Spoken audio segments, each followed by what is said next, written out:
Thank you for joining us around the fire. For more information or to make a donation, please visit randomactsnetwork.com. Now, want to hear a scary story?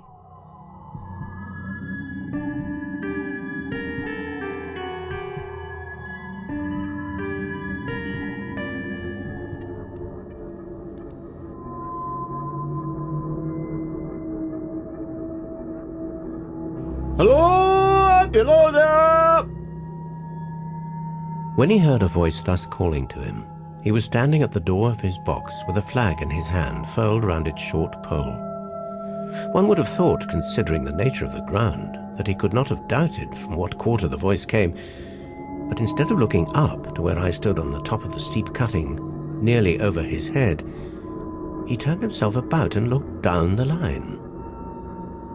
There was something remarkable in his manner of doing this, though I could not have said for my life what. But I know it was remarkable enough to attract my notice, even though his figure was foreshortened and shadowed down in the deep trench, and mine was high above, so steeped in the glow of an angry sunset that I had shaded my eyes with my hand before I saw him at all. Hello! Below! From looking down the line, he turned himself about again, and, raising his eyes, saw my figure high above him. Is there any path by which I can come down and speak to you? He looked up at me without replying, and I looked down at him without pressing him too soon with a repetition of my idle question. Just then, there came a vague vibration in the earth and air, quickly changing into a violent pulsation and an oncoming rush that caused me to start back as though it had force to draw me down. When such vapor as rose to my height from this rapid train had passed me and was skimming away over the landscape, I looked down again and saw him refurling the flag he had shown while the train went by. I repeated my inquiry. After a pause, during which he seemed to regard me with fixed attention, he motioned with his rolled-up flag towards a point on my level some 200 or 300 yards distant. I called down to him, All right, and made for that point. There, by dint of looking closely about me, I found a rough, zigzag descending path notched out, which I followed. The cutting was extremely deep and unusually precipitate. It was made through a clammy stone that became oozier and wetter as I went down. For these reasons, I found the way long enough to give me time to recall a singular air of reluctance or compulsion with which he had pointed out the path. When I came down low enough upon the zigzag descent to see him again, I saw that he was standing between the rails on the way by which the train had lately passed, in an attitude as if he were waiting for me to appear. He had his left hand at his chin, and that left elbow rested on his right hand crossed over his breast. His attitude was one of such expectation and watchfulness that I stopped a moment, wondering at it. I resumed my downward way, and stepping out upon the level of the railroad and drawing nearer to him, saw that he was a dark, sallow man, with a dark beard and rather heavy eyebrows. His post was in as solitary and dismal a place as ever I saw. On either side a dripping wet wall of jagged stone, excluding all view but a strip of sky. The perspective one way only a crooked prolongation of this great dungeon, a shorter perspective in the other direction terminating in a gloomy red light, and the gloomier entrance to a black tunnel, in whose massive architecture there was a barbarous, depressing and forbidding air. So little sunlight ever found its way to this spot that it had an earthy, deadly smell, and so much cold wind rushed through it that it struck chill to me, as if I had left the natural world. Before he stirred, I was near enough to him to have touched him. Not even then, removing his eyes from mine, he stepped back one step and lifted his hand. This was a lonesome post to occupy, I said, and it had riveted my attention when I looked down from up yonder. A visitor was a rarity, I should suppose. Not an unwelcome rarity, I hoped. In me, he merely saw a man who had been shut up within narrow limits all his life, and who, being at last set free, had a newly awakened interest in these great works. To such purpose I spoke to him. But I am far from sure of the terms I used, for besides that I am not happy in opening any conversation, there was something in the man that daunted me. He directed a most curious look towards the red light near the tunnel's mouth, and looked all about it, as if something were missing from it, and then looked at me. That light was part of his charge, was it not? He answered in a low voice, "Don't you know it is?" The monstrous thought came into my mind as I perused the fixed eyes and the saturnine face, that this was a spirit, not a man. I have speculated since whether there may have been infection in his mind. In my turn, I stepped back, but in making the action, I detected in his eyes some latent fear of me. This put the monstrous thought to flight. You look at me," I said, forcing a smile, "as if you had a dread of me." "I was doubtful," he returned, "whether I had seen you before." Where?" He pointed to the red light he had looked at. "There?" I said. Intently watchful of me, he replied, but without sound, "Yes." "My good fellow, what should I do there?" "However, be that as it may, I never was there, you may swear." "I think I may," he rejoined. "Yes, I'm sure I may." His manner cleared, like my own. He replied to my remarks with readiness and in well-chosen words. Had he much to do there? Yes. That was to say, he had enough responsibility to bear, but exactness and watchfulness were what was required of him, and of actual work, manual labor, he had next to none. To change that signal, to trim those lights, and to turn this iron handle now and then was all he had to do under that head. Regarding those many long and lonely hours of which I seemed to make so much, he could only say that the routine of his life had shaped itself into that form, and he had grown used to it. He had taught himself a language down here, if only to know it by sight, and to have formed his own crude ideas of its pronunciation could be called learning it. He had also worked at fractions and decimals, and tried a little algebra, but he was, and had been as a boy, a poor hand at figures. Was it necessary for him, when on duty, always to remain in that channel of damp air? And could he never rise into the sunshine from between those high stone walls? Why, that depended upon times and circumstances. Under some conditions there would be less upon the line than under others, and the same held good as to certain hours of the day and night. In bright weather he did choose occasions for getting a little above these lower shadows, but being at all times liable to be called by his electric bell, and at such times listening for it with redoubled anxiety, the relief was less than I would suppose. He took me into his box, where there was a fire, a desk for an official book in which he had to make certain entries, a telegraphic instrument with its dial face and needles, and the little bell of which he had spoken. On my trusting that he would excuse the remark that he had been well educated, and I hoped I might say without offence, perhaps educated above that station, he observed that instances of slight incongruity in such wise would rarely be found wanting among large bodies of men, that he had heard it was so in workhouses, in the police force, even in that last desperate resource, the army, and that he knew it was so, more or less, in any great railway staff. He had been, when young, if I could believe it, sitting in that hut, he scarcely could, a student of natural philosophy, and had attended lectures. But he had run wild, misused his opportunities, gone down, and never risen again. He had no complaint to offer about that. He had made his bed, and he lay upon it. It was far too late to make another.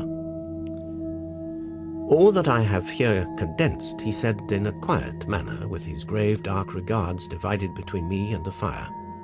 He threw in the word "sir" from time to time, and especially when he referred to his youth, as though to request me to understand that he claimed to be nothing but what I found him.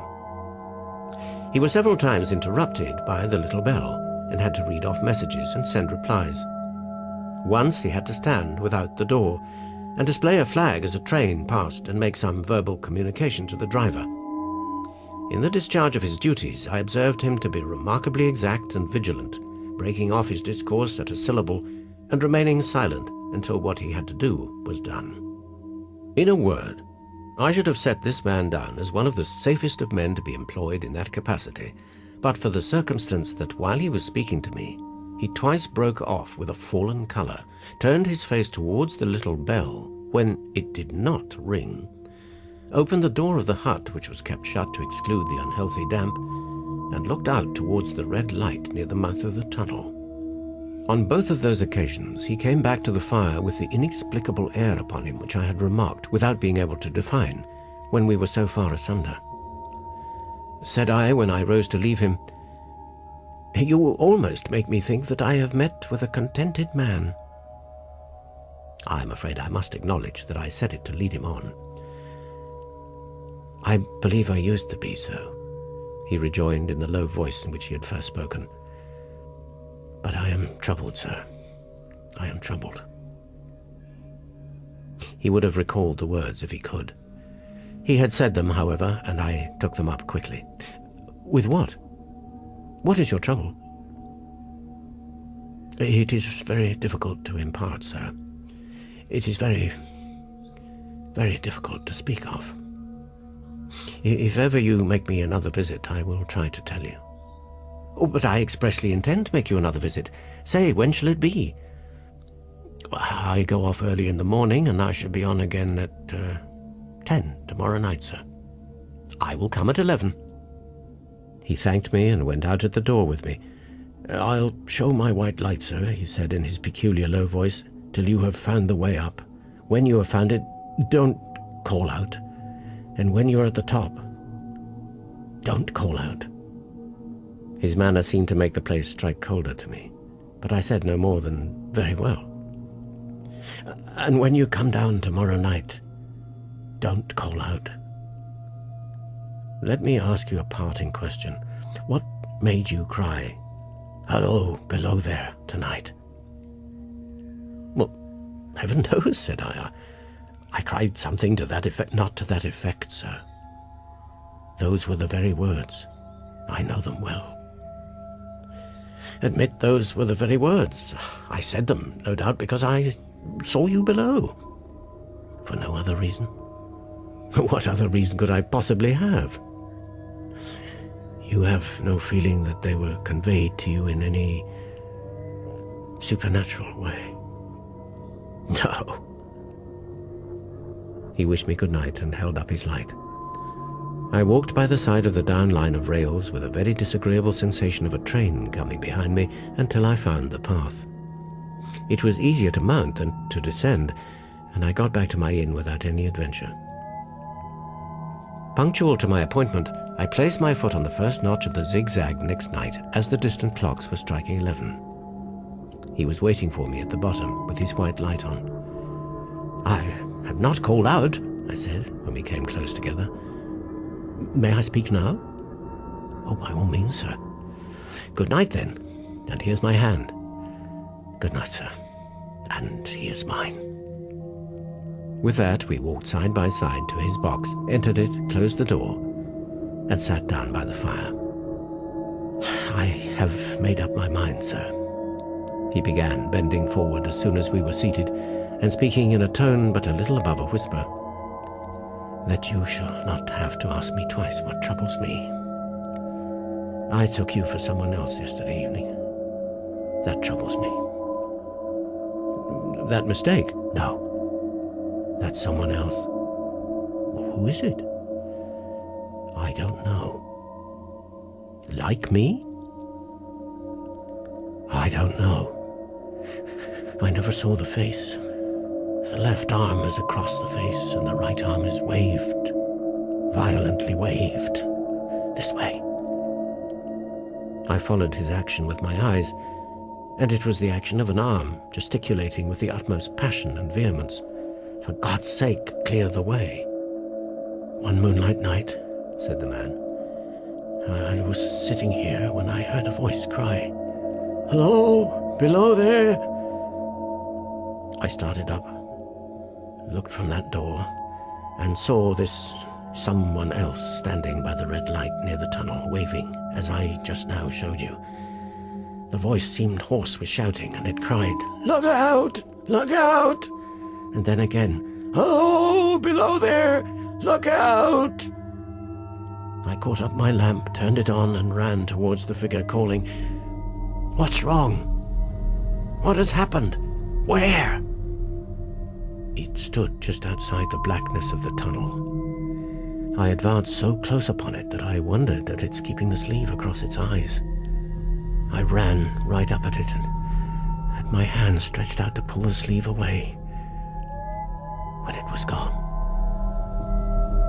"Into the tunnel?" said I. "No. I ran on into the tunnel 500 yards. I stopped and held my lamp above my head and saw the figures of the measured distance, and saw the wet stains stealing down from the walls and trickling through the arch.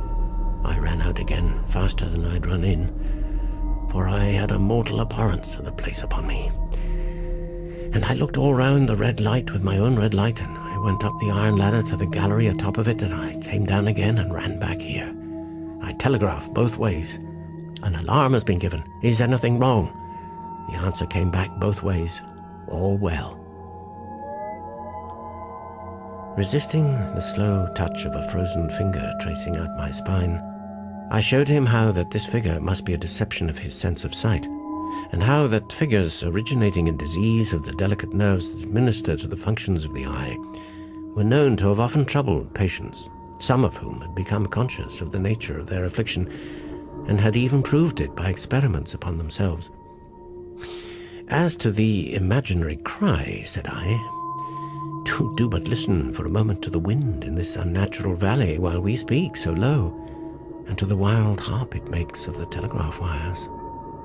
'Well, all this was very well,' he returned, after we had sat listening for a while, 'and he ought to know something of the wind and the wires, he who so often passed long winter nights there alone and watching. But he would beg to remark that he had not finished.' I asked his pardon, and he slowly added these words, touching my arm. 'Within 6 hours after the appearance, the memorable accident on this line happened, and within 10 hours the dead and wounded were brought along through the tunnel over the spot where the figure had stood.' A disagreeable shudder crept over me, but I did my best against it. It was not to be denied, I rejoined, that this was a remarkable coincidence, calculated deeply to impress his mind. But it was unquestionable that remarkable coincidences did continually occur, and they must be taken into account in dealing with such a subject. Though, to be sure, I must admit, I added, for I thought I saw that he was going to bring the objection to bear upon me, men of common sense did not allow much for coincidences in making the ordinary calculations of life. He again begged to remark that he had not finished. I again begged his pardon for being betrayed into interruptions. 'This,' he said, again laying his hand upon my arm and glancing over his shoulder with hollow eyes, 'was just a year ago. 6 or 7 months passed, and I had recovered from the surprise and shock when, one morning, as the day was breaking, I, standing at that door, looked towards the red light and saw the spectre again.' He stopped with a fixed look at me. 'Did it cry out?' 'No, it was silent.' 'Did it wave its arm?' 'No, it leaned against the shaft of the light with both hands before the face, like this.' Once more I followed his action with my eyes. It was an action of mourning. I have seen such an attitude in stone figures on tombs. 'Did you go up to it?' 'I came in and sat down, partly to collect my thoughts, partly because it had turned me faint. When I went to the door again, daylight was above me, and the ghost was gone.' But nothing followed, nothing came of this. He touched me on the arm with his forefinger twice or thrice, giving a ghastly nod each time. 'That very day, as a train came out of the tunnel, I noticed at a carriage window on my side what looked like a confusion of hands and heads, and something waved. I saw it just in time to signal the driver, 'Stop!' He shut off and put his brake on, but the train drifted past here 150 yards or more. I ran after it, and as I went along heard terrible screams and cries. A beautiful young lady had died instantaneously in one of the compartments and was brought in here and laid down on this floor between us. Involuntarily, I pushed my chair back as I looked from the boards at which he pointed to himself. True, sir. True. Precisely as it happened, so I tell it you. I could think of nothing to say to any purpose, and my mouth was very dry. The wind and the wires took up the story with a long, lamenting wail. He resumed, "Now, sir, mark this, and judge how my mind is troubled. The spectre came back a week ago. Ever since it has been there now and again by fits and starts." "At the light?" "At the danger light." "What does it seem to do?" He repeated, if possible with increased passion and vehemence, that former gesticulation of, "For God's sake, clear the way." Then he went on, "I have no peace or rest for it. It calls to me for many minutes together in an agonized manner. 'Below there, look out, look out.' It stands waving to me. It rings my little bell." I caught at that. "Did it ring your bell yesterday evening when I was here and you went to the door?" "Twice." "Why, see," said I, "how your imagination misleads you. My eyes were on the bell, and my ears were open to the bell, and if I'm a living man, it did not ring at those times. No, nor at any other time, except when it has rung in the natural course of physical things by the station communicating with you." He shook his head. "I've never made a mistake as to that yet, sir. I have never confused the spectre's ring with the man's. The ghost's ring is a strange vibration in the bell that it derives from nothing else, and I have not asserted that the bell stirs to the eye. I don't wonder that you failed to hear it. But I heard it." "And did the spectre seem to be there when you looked out?" "It was there." "Both times?" He repeated firmly, "Both times." "Will you come to the door with me and look for it now?" He bit his underlip, as though he was somewhat unwilling, but arose. I opened the door and stood on the step, while he stood in the doorway. There was the danger light. There was the dismal mouth of the tunnel. There were the high, wet stone walls of the cutting. There were the stars above them. "Do you see it?" I asked him, taking particular note of his face. His eyes were prominent and strained, but not very much more so perhaps than my own had been when I had directed them earnestly towards the same spot. "No," he answered. "It is not there." "Agreed," said I. We went in again, shut the door, and resumed our seats. I was thinking how best to improve this advantage, if it might be called one, when he took up the conversation in such a matter-of-course way, so assuming that there could be no serious question of fact between us, that I felt myself in the weakest of positions. "By this time you will fully understand, sir," he said, "that what troubles me so dreadfully is the question, what does the spectre mean?" I was not sure. I told him that I did fully understand. "Well, what is it warning against?" he said, ruminating, with his eyes on the fire, and only by times turning them on me. "What is the danger? Where is the danger?" "There is danger overhanging somewhere on the line. Some dreadful calamity will happen. It is not to be doubted this third time after what has gone before. But surely this is a cruel haunting of me. What can I do?" He pulled out his handkerchief and wiped the drops from his heated forehead.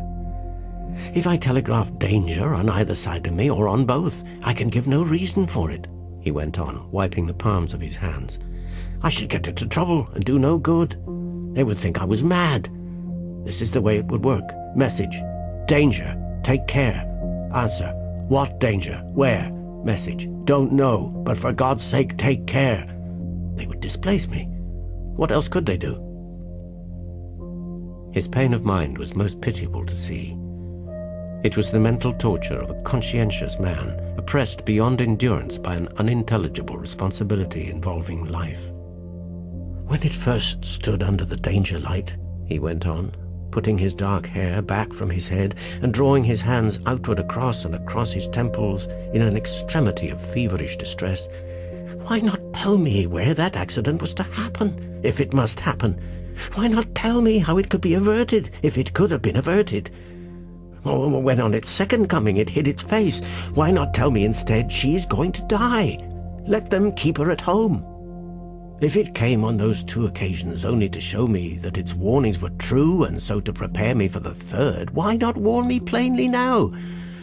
And I, Lord help me, a mere poor signalman on this solitary station, why not go to somebody with credit to be believed and power to act? When I saw him in this state, I saw that for the poor man's sake as well as for the public safety, what I had to do for the time was to compose his mind. Therefore, setting aside all question of reality or unreality between us, I represented to him that whoever thoroughly discharged his duty must do well, and that at least it was his comfort that he understood his duty, though he did not understand these confounding appearances. In this effort I succeeded far better than in the attempt to reason him out of his conviction. He became calm. The occupations incidental to his post as the night advanced began to make larger demands on his attention, and I left him at 2 in the morning. I had offered to stay through the night, but he would not hear of it. That I more than once looked back at the red light as I ascended the pathway, that I did not like the red light, and that I should have slept but poorly if my bed had been under it, I see no reason to conceal. Nor did I like the 2 sequences of the accident and the dead girl. I see no reason to conceal that either. But what ran most in my thoughts was the consideration how ought I to act, having become the recipient of this disclosure. I had proved the man to be intelligent, vigilant, painstaking, and exact. But how long might he remain so in his state of mind? Though in a subordinate position, still he held a most important trust, and would I, for instance, like to stake my own life on the chances of his continuing to execute it with precision? Unable to overcome a feeling that there would be something treacherous in my communicating what he had told me to his superiors in the company, without first being plain with himself and proposing a middle course to him, I ultimately resolved to offer to accompany him, otherwise keeping his secret for the present, to the wisest medical practitioner we could hear of in those parts, and to take his opinion. A change in his time of duty would come round next night, he had apprised me, and he would be off an hour or 2 after sunrise and on again soon after sunset. I had appointed to return accordingly. Next evening was a lovely evening, and I walked out early to enjoy it. The sun was not yet quite down when I traversed the field path near the top of the deep cutting. I would extend my walk for an hour, I said to myself, half an hour on and half an hour back, and it would then be time to go to my signalman's box. Before pursuing my stroll, I stepped to the brink and mechanically looked down from the point from which I had first seen him. I cannot describe the thrill that seized upon me when, close at the mouth of the tunnel, I saw the appearance of a man, with his left sleeve across his eyes, passionately waving his right arm. The nameless horror that oppressed me passed in a moment, for in a moment I saw that this appearance of a man was a man indeed, and that there was a little group of other men standing at a short distance, to whom he seemed to be rehearsing the gesture he made. The danger light was not yet lighted. Against its shaft, a little low hut, entirely new to me, had been made of some wooden supports and tarpaulin. It looked no bigger than a bed. With an irresistible sense that something was wrong, with a flashing, self-reproachful fear that fatal mischief had come of my leaving the man there and causing no one to be sent to overlook or correct what he did, I descended the notched path with all the speed I could make. "What is the matter?" I asked the man. "Signalman killed this morning, sir." "Not the man belonging to that box?" "Yes, sir." "Not the man I know. "Ah, you will recognize him, sir, if you knew him," said the man who spoke for the others, solemnly uncovering his own head and raising an end of the tarpaulin, "for his face is quite composed." "Oh! How did this happen? How did this happen?" I asked, turning from one to another as the hut closed in again. "He was cut down by an engine, sir. No man in England knew his work better, but somehow he was not clear of the outer rail. It was just at broad day.